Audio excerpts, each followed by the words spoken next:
Okay, already. This season, we're coaching someone through what so many of us go through. I'm Alison. I'm Michelle. Meet Sophie. She stayed too long, she'll break up, she'll heal, she'll date, she'll spiral. She's you, she's us. We'll walk with her and you through every phase, from heartbreak to wholeness. If you're tired of the chaos and ready to thrive in singlehood and in love, welcome to season 3. Oh, that's so so close. good. Recording in progress. Hello, hello, hello. Usually between 2 episodes, one of us gets up and does something, but here, like, it literally We just went on and off right a minute. into it. Yeah. Yes. Okay. We're on a roll. We're on a roll, Yes. but we're going to pretend that time has gone by and that all of this isn't kind of organized. Which, I mean, anyway, no Yes. time No limits. digressing. Yes. No digressing. No digressing. Making new friends. Yes. Which, Yeah. Well, it's, go on. so last episode we were talking about reconnecting with loved ones, and then we were talking about there was this possibility that certain friends will kind of just say, "I'm sorry, like you screwed up. I don't have time for you in my life," which is, and it's, I'm not going to say that it's bad people. It's just it wasn't good friendships. People don't have time and things like that, and it's fine. So, there's making new friends because some friendships didn't survive, but also you've got more time. Yeah. And I think, again, I was also saying last episode is that you may have started this relationship at one point in your life and ended it in another. And I think, people move on, people evolve, and you either move straight ahead with them parallel or whatever, or you just drift away. You're in completely different places in life. And that's okay. And sometimes we have to learn how to let go of friendships that are no longer serving us or working, or that are just you're too different already. You're in two different places in your life, and that's okay. And I understand that it's very hard to let go of friendships, especially if it's a long time. But I think especially after a relationship, you now have to understand if you're still that person that was friends with them, if you can still be, and if you need to move forward and find friends that are matched to where you are now in your life. That, and also, if you have it in the back of your mind that one day you want to meet somebody new, the best way of doing that is making new friends. Because either making new friends is going to lead you to the new person, or one of your new friends is going to lead you to that person. Like, there's just a good chance of it. Yeah. So her first question is, where do I even start to make new friends when I just left a relationship and feel isolated? Okay, I think it kind of did, like, the timeline needs to be cleared up here. Sophie's been single for, a good couple of weeks, like maybe 2 or 3 weeks by now. 3 weeks, I think it's been. I think that's a good place to start, of just like you've got over the first hurdle, and kind of, you're not over the relationship, but you're not in that really grieving process. If you are in that grieving process, then it's not the right time to make new friends. You want to put your best foot out there. And, not to say, grieving should take so much time and all of these things, but don't do it the next day. I mean, some people can, some people might, but I think in general, if you want to meet new people, you want to be the best version of yourself. And, in the middle of a grieving a relationship, it is not the right, time. Some people might, but we're not talking about the ifs, buts, and maybes. We're not talking about the exceptions. We're talking about as a general rule of thumb. So I think, Sophie's been single for 3 weeks, and now is a good time to kind of just, get out there and meet new people. Yeah, I think it's two birds, one stone, because you're getting out there more, and you're sort of putting yourself in new situations, or you're just getting yourself out of your head and out of the house and trying new things. And B, you're also meeting new people in these new places that you're going to. And I think that's very important to do while you're, trying to figure yourself out again, and who you are without this boyfriend, and how you can just move forward in this new life. meet new people that, again, that matched where you are right now in your life.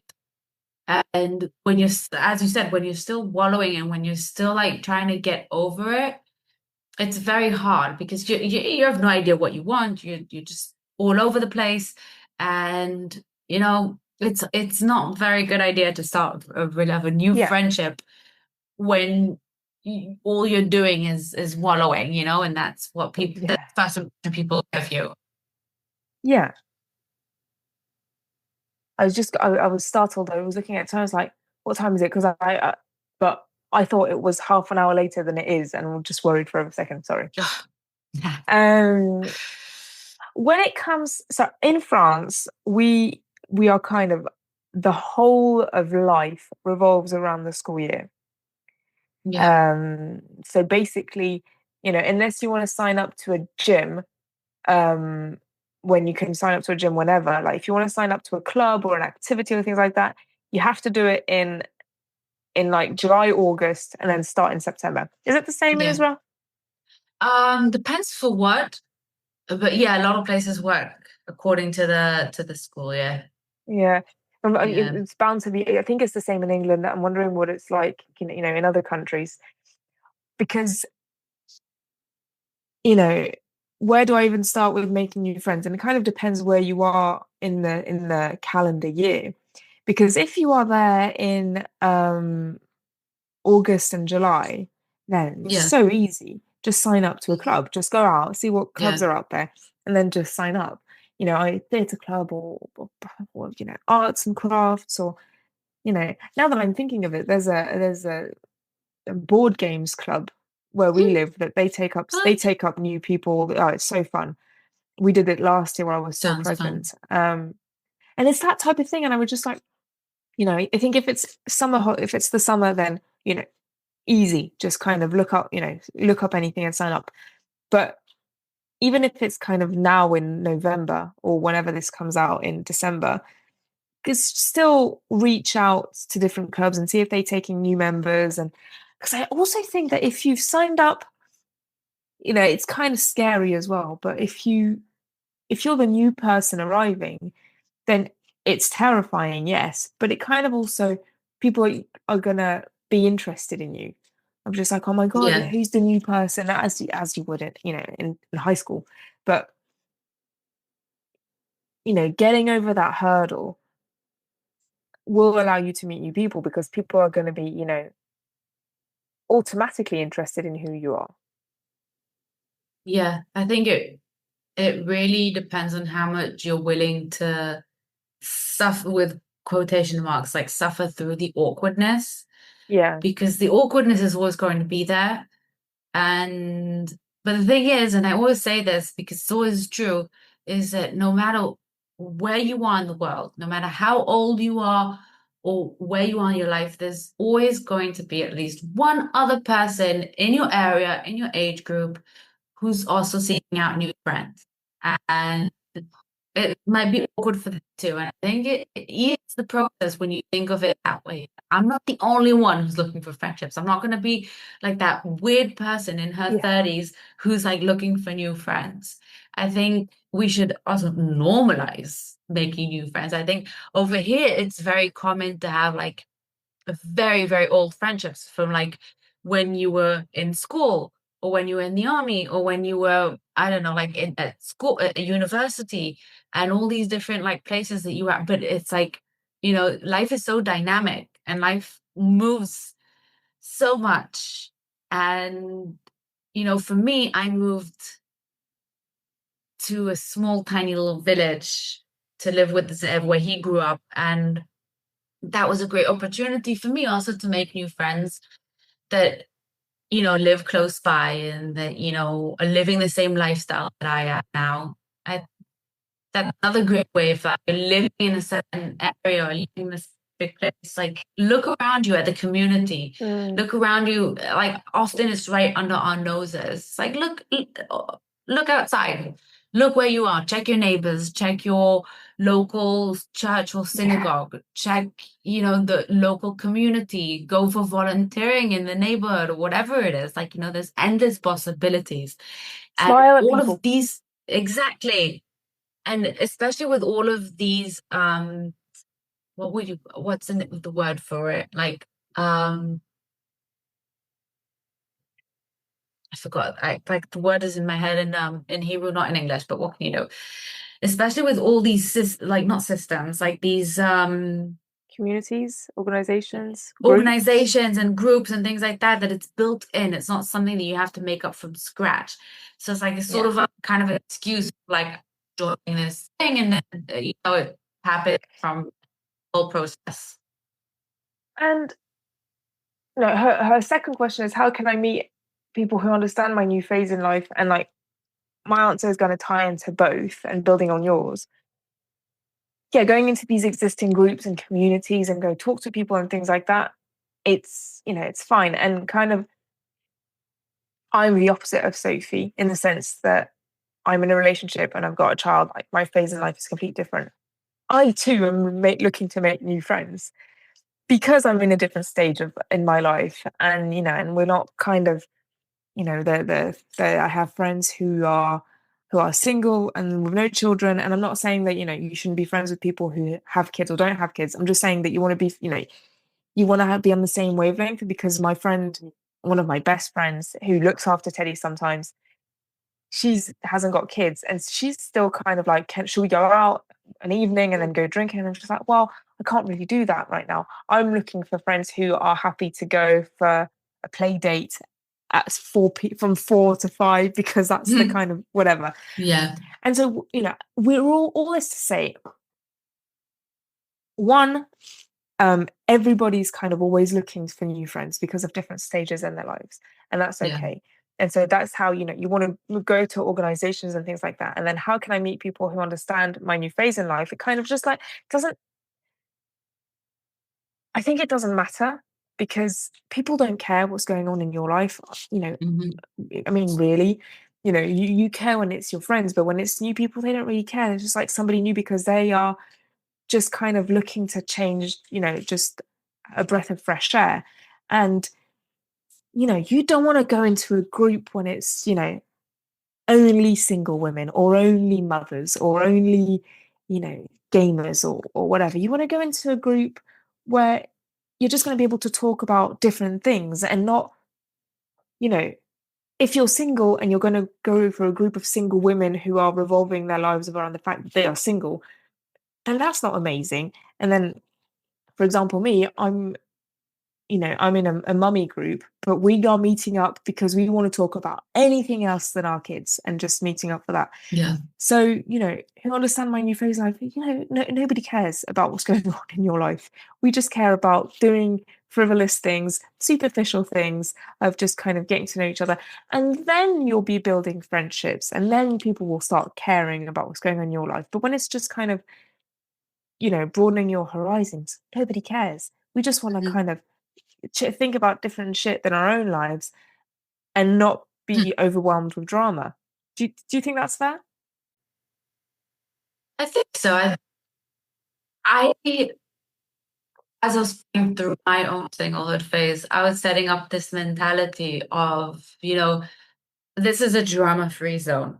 My life is no longer going to be, an open field for anyone who wants to come in and leave whenever they want, whenever it's good for them. And just like, whether it's relationships or friendships or friends with benefits, this is no longer a free zone, and I'm going to protect it. And I understand that no one else, like, people have their own shit to deal with, and that's okay.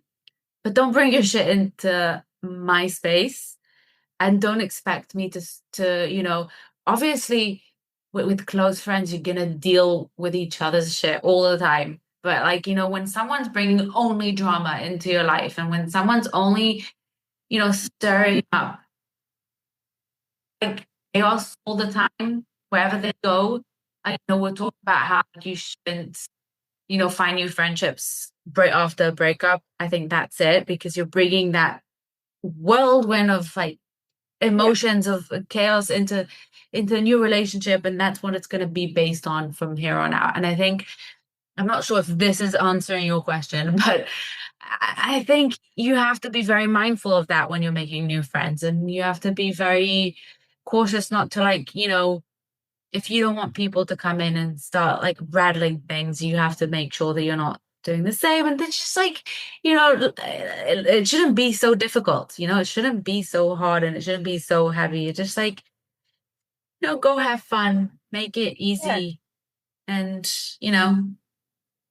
And yeah. I'm looking at Sophie's questions, and I see I and me and I and me a lot, which is fine because we are here to help Sophie, and quote unquote, we're her coaches. And so obviously our conversations are going to revolve around her, obviously. However, when it comes to making new friends, and the skills to make new friends are kind of really similar to the skills of, a new emotional relationship. Exactly. You want to make sure that it's 50-50. And obviously, it's not 50-50 all the time, every day.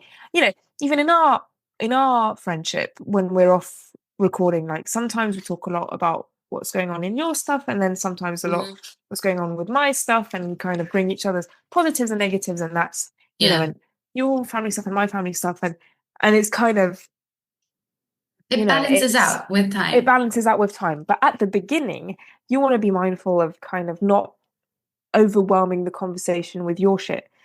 And so it's a lot of you're going to talk about yourself, because also I mean, people are annoying and strange and complicated, but people love talking about themselves, but they are also they become wary of people who never talk about themselves. And it kind of it goes of just like, oh, I don't know anything about this person doesn't share, this person's not open. So I think at the beginning you want to kind of really make sure that it's a 50-50, so that people feel like they've gotten something out of it, but they've gotten something out of you, and and this and that, and yeah, kind of. But it's complicated. You want to be yourself, but also kind of be mindful of others, of just letting other people have their space. It's not easy. I mean, there are so many kind of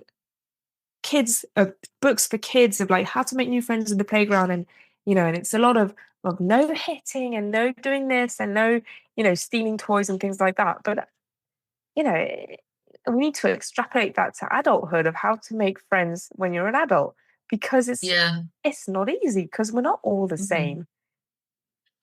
I think you're also so much more aware. There's something about kids that is so innocent and so like carefree, and they just don't,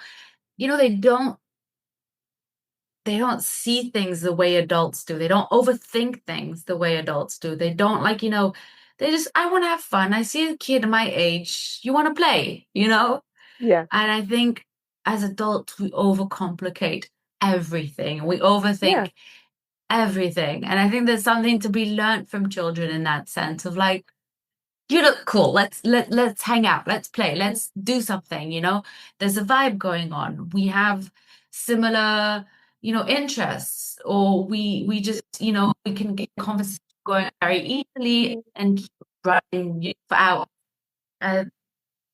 Yes, it's awkward, and yes, it's weird, and yes, it's difficult, and yes, life happens and you're different phases and there's so much going on. But when you really, really want to find a friendship, when you really want to hang out with someone, then you find the way to do it, and you find the time. And there's always options, especially in this world. There's so many options. You just have to go outside and look for it. You have to go outside and see it and get over that awkwardness, Yeah. That, as usual, ties into the next question quite well, of what are safe, realistic ways to open myself up again socially without feeling pressure? Because you were just saying, like, adults, we feel, we do feel the pressure. I look at my kids and I just see they don't know that what they're doing is dangerous and risky, and they're just doing it, and it's my job as a parent to kind of make sure that they're safe. But yeah, it's tough when an adult. And I think, what are safe, realistic ways to open myself up socially? I think, there are people for who getting out there and meeting new people is very easy. Social butterflies. Yeah. These are not the people these are not the people listening to this podcast, or these are not the people who are, you know, actively getting something from this episode or this phase at least. Yeah.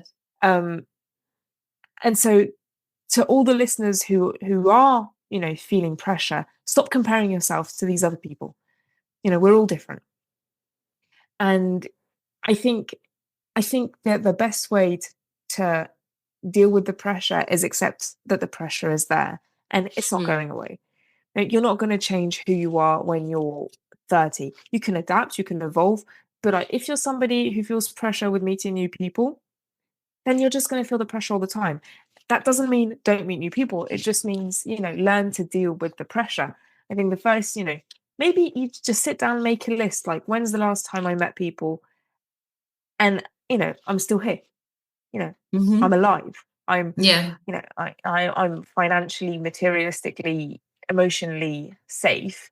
So even though I did these situations that were scary, I'm still okay now, and I can repeat those. Because obviously, you know, if it were me talking to me, I'd say, just go sign up to a drama club, go sign up to badminton and do this and find a yoga group and find a women's talking circle, because that's me. And those are the things that I like. But you're completely different to that. And Sophie's completely different to that. So I think, you know, between you, me, Sophie, JT, Zev, our sisters, our friends and things like that, we can come up with probably hundreds of ideas. But the best way of doing that for you, listener, and you, Sophie, sitting down is making a list. When's the last time I met, you know, who are my friends? Where did I meet them? And I need to reproduce that. I'm not saying that's going to work, but I'm saying, you know, rebuild, confidence in yourself of getting out there and meeting new people. You know, for example, you and I, we met on Instagram. Yeah. And crazy. I know, crazy. And it's 3 years ago. Yeah, I haven't even met us yet, which is crazy to me, but soon. Yes. I invited you to Teddy's baby celebration. You invited me to your wedding. Sadly, we can't make either.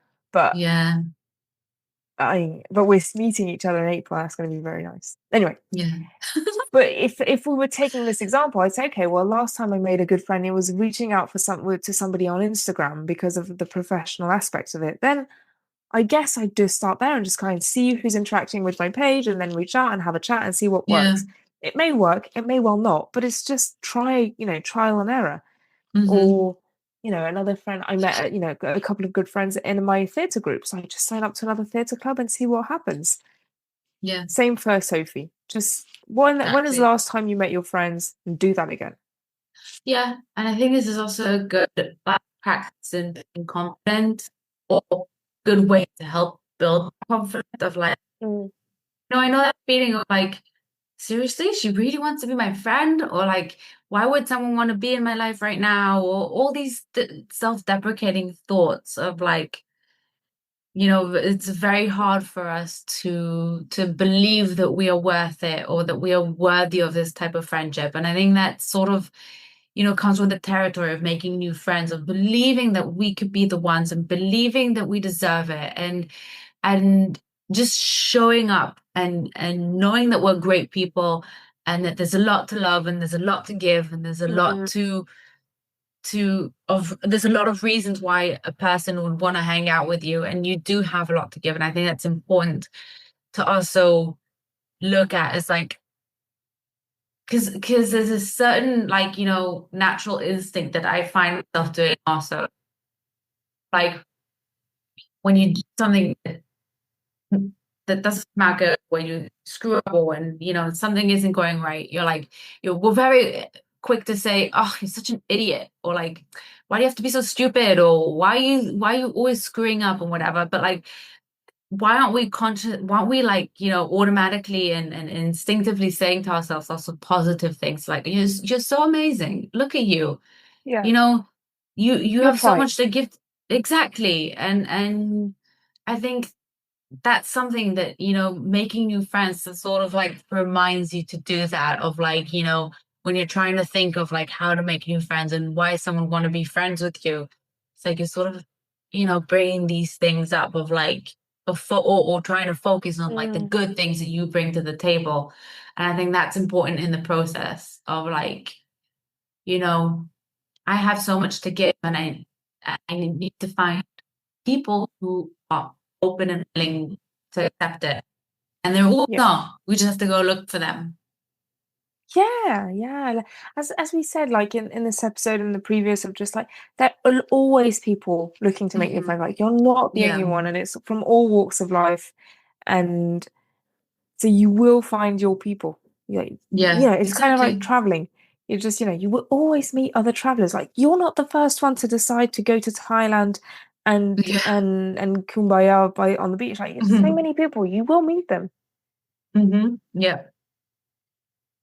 Well, that's a good place to end another great episode.